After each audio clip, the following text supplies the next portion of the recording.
Search India, कहानी से सच्चाई तक। नमस्कार, मैं अर्पित आपका स्वागत करता हूं सर्च इंडिया न्यूज पर। आज मैं पहुंचा हूं एक ऐसी जगह जहां पर सैकड़ों युवा और इस देश की बेटियां अपने भविष्य का चयन कर रहे हैं। जी हां, यहां पे हो रहा है एनसीसी कैडेट्स के लिए चयन। इस देश की जो बेटी और बेटियां आगे सेना में जाना चाहते हैं, देश की पुलिस में जाना चाहते हैं, उन सभी को एनसीसी सिलेक्शन होने के बाद जब उनको एनसीसी का सर्टिफिकेट मिल जाता है तो उनको वरीयता मिलती है सिलेक्शन प्रोसेस में। और इसी विषय को आज हम बात करने वाले हैं, आपको दिखाने वाले हैं, जानकारी देने वाले हैं कि किस प्रकार से इसका चयन होता है।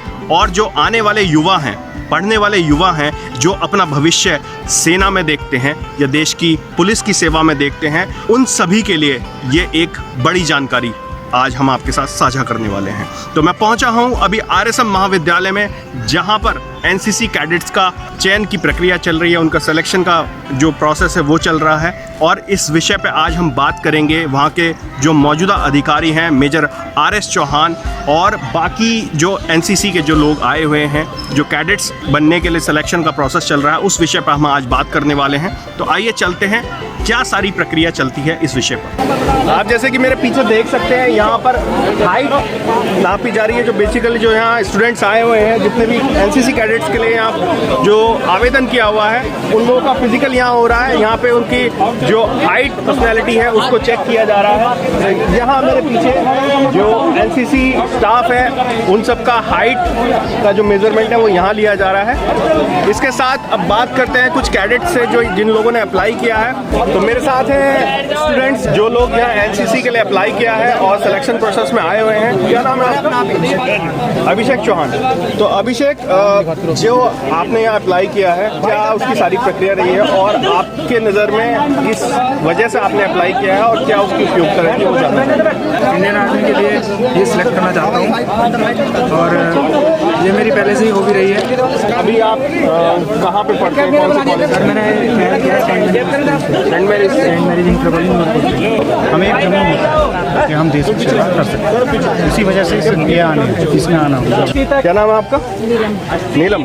तो यहाँ आप सिलेक्शन प्रोसेस के लिए आई हैं? जी सर। आपका क्या मानना है, किस वजह से आप एनसीसी में सेलेक्ट होना चाहती हैं और क्या यहाँ पे प्रक्रिया रहती है, उस विषय में जानना चाहेंगे। एनसीसी लेके मतलब पुलिस देश की सेवा करना चाहती हूँ। मतलब डिफेंस सर्विसेज में जाना चाहती हैं, आगे पुलिस में या आर्मी में आप सिलेक्शन होना चाहती हैं? जी सर।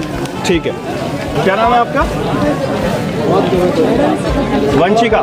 किस वजह से आप एनसीसी लेना चाहती हैं? आपका क्या एम है, आगे किस सर्विसेज में जाना चाहती हैं? पुलिस में जाना चाहती हैं। तो यहाँ आप देख सकते हैं कि बहुत सारी गर्ल्स स्टूडेंट भी हैं और उन सभी को एनसीसी सिलेक्शन के लिए आज उन्होंने आवेदन किया है और यहाँ सिलेक्शन प्रोसेस में भाग ले रही हैं। और अधिकतर सभी लोगों का ये मानना है कि वो आगे देश की सेवा करना चाहते हैं, डिफेंस सर्विसेज में जाना चाहते हैं, पुलिस सर्विसेज में जाना चाहते हैं। और एनसीसी में जो लोग सेलेक्ट होते हैं उनको फिजिकल और रिटन में एडवांटेज मिलता है। 162 से 162 सेंटीमीटर। और बॉयज़ के लिए? बॉयज़ के लिए एसटी के लिए 170 से 75।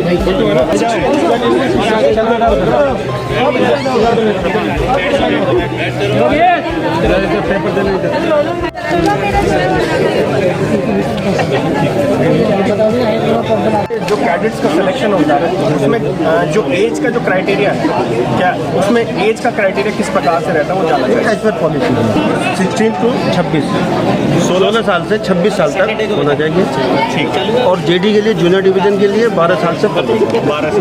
ठीक है। जेडी में हम 8th 9th का बच्चा एनरोल करते हैं। ठीक है। और एसडी के लिए फर्स्ट ईयर का बच्चा एनरोल करते हैं। ठीक है। और मेरे साथ हैं मेजर आरएस चौहान, जो जिनके तत्वाधान में ये सारा कार्यक्रम आयोजित किया गया है, और जानना चाहेंगे तो किस प्रकार से सिलेक्शन प्रोसेस होता है और क्या सारी प्रक्रिया रहती है।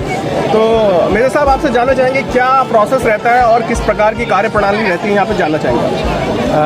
सबसे पहले आपका धन्यवाद कि आप जिस तरह की हमारी एनसीसी की प्रक्रिया है कि इसके ज़्यादा से ज़्यादा समाज में जानकारी दी जाए और ज़्यादा से ज़्यादा इसमें बच्चे एनसीसी में अपनी प्रवेश ले सकें, क्योंकि एनसीसी को अभी विषय के रूप में भी मान्यता दे दी गई है। इसीलिए हमारा जो सिलेक्शन का प्रोसेस है ये बहुत अच्छा है और हमारे हमारे कमान अधिकारी कर्नल विशाल चड्ढा और प्रशासनिक अधिकारी lieutenant colonel HV Gurung sir इसका नेतृत्व कर रहे हैं। उन्हीं के तत्वाधान में ये प्रवेश प्रक्रिया चल रही है और वर्तमान समय में मेरे ऊपर इस समय जो उपस्थित हैं हमारे कर्नल HV गुरंग साहब यहाँ पर हैं, तो उसमें इन्होंने सबसे पहले जो इस बार विशेष प्रक्रिया करी कि सबके लिए एक लिंक दे दिया था और हमने भी दिया था। इस लिंक पे जिन्होंने अब तक 25 तक अप्लाई कर दिया था वो सब बच्चे उस महाविद्यालय में पंजीकृत होना चाहिए और जिनका कि पूरा मेडिकली फिट हैं उनका इसमें नाम दे करके आज प्रक्रिया इन्होंने चयन की है, जिसमें कि ये सबसे पहले ऊंचाई, फिर इसके बाद उनका फिजिकल और इसके बाद फिर रिटन टेस्ट लेकर के तब उसमें से जो अच्छे बच्चे आएंगे उनका चयन करेंगे। हमारे यहाँ से RSM महाविद्यालय से मात्र 29 वैकेंसीज हैं, 55 वैकेंसी हैं जिसमें हमारे 26 बच्चे पहले हैं, 29 के लिए 225 बच्चों ने अप्लाई किया है। तो इसलिए इसमें कंपटीशन बहुत है और उसकी एक प्रक्रिया के तहत जो हमारे जवान आए हैं और यहाँ बहुत सारे हमारे सूबेदार मेजर गोविंद सिंह नेगी, हमारे हवलदार मनोज और सूबेदार SM राय, हमारा स्टाफ भी पूरा पिया स्टाफ जो है पूरा इसमें लगा हुआ है और एक तरीके से बिल्कुल जो एक मिलिट्री की प्रक्रिया होती है उसी तरह से काम कर रहा है, क्योंकि यही बच्चे जो आर्मी में जाते हैं अफसर के लिए इनका रिटन नहीं होता, तो इनका ये मान लिया जाता है कि वो स्टैंडर्ड यहाँ सिलेक्शन के समय तय कर लिया गया था, उसी के बाद इनका चयन किया। ठीक है, तो बिल्कुल मतलब यहाँ पे जो प्रक्रिया चल रही है जैसे आर्मी में एक जवान की जो सिलेक्शन का जो प्रोसेस होता है, जो फिजिकल होता है उसी प्रकार से किया जा रहा है और यहाँ के जो NCD कैडेट्स हैं उनको जब सेना में आगे अप्लाई करते हैं तो उनको इसकी वरीयता मिलती है और दो चीज़ों में मैंने कहा, एक तो एक जवान में भर्ती होता है, एक अफसर में भर्ती होता है। सबसे बढ़िया माध्यम ये है कि NCC के माध्यम से वो जवान में नहीं अफसर में भर्ती होगा और बगैर उसका रिटन टेस्ट के भर्ती होगा। इसके लिए वो C पास करके जब उसका B ग्रेड में जाएगा, B ग्रेड का मतलब 80% से ऊपर पास करेगा तो उसकी 100 वैकेंसी मतलब हर साल जो आपका नेशनल डिफेंस एकेडमी खैरावासला है वहाँ पर जाते हैं NCC के थ्रू, तो ये बहुत बड़ी उपलब्धि है NCC कैडेट्स के लिए। ठीक है, और इसीलिए उसी स्टैंडर्ड का यहाँ पर सिलेक्शन किया। ठीक है, तो बात कर रहे थे मेजर RS चौहान से, उन्होंने बताने का प्रयास किया कि किस प्रकार से यहाँ पे सिलेक्शन प्रक्रिया चलती है और उसका क्या उपयोगिता है, जो कैडेट्स हैं उनको क्या उसकी उपयोगिता मिलती है, क्या उसका लाभ मिलता है। तो इस सारे विषय पर आज हमने बात करी डॉक्टर RS चौहान से। धन्यवाद।